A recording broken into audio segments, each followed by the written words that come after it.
ఏంట్రా ఇది? మా అయ్య మీ దగ్గర చేసిన అప్పు అండి. ఈ అప్పు తీర్చేసి మీ దగ్గర ఎట్టి చాకరీ మానేసి వెళ్ళిపోదాం అనుకుంటున్నానండి. ఆహా, ఆహా. అది సరే, ఇంత డబ్బు నీకు ఎక్కడిది?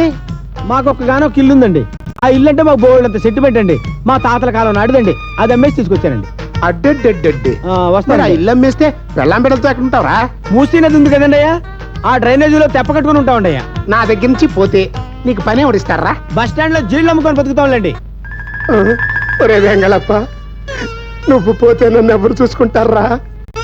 చల్లని చేత్తో చల్లని మంచినీళ్ళు ఇచ్చే దిక్కు ఎక్కడుంది చెప్పు. నువ్వు ఆ నిర్ణయం తీసుకున్నాక నేను మాత్రం ఏం చేయగలను?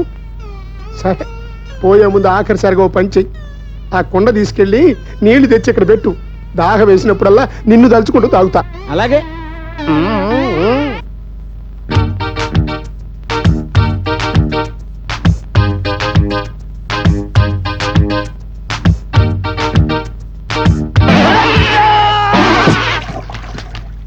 ఊరి నీ అమ్మకడు మారా, ఆ కుండ పక్కన కొట్టా.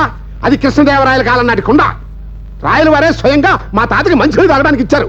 దాని విలువెంతో తెలుసా?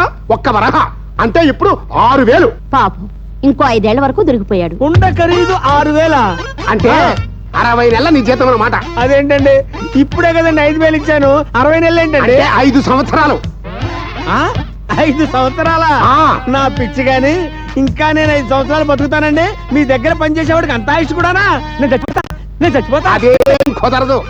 బాకీ తీరేంత వరకు నువ్వు చస్తానన్న చావను. అనవసరమైన లసాలు బరబర మానేసి శుభ్రం చేయి. దొడ్లో 100 సిమెంట్ బస్తాలు పెట్టించాను. 5 నిమిషాల్లో షెడ్ లో చేర్చు. 5 నిమిషాల్లో చేర్చాలా?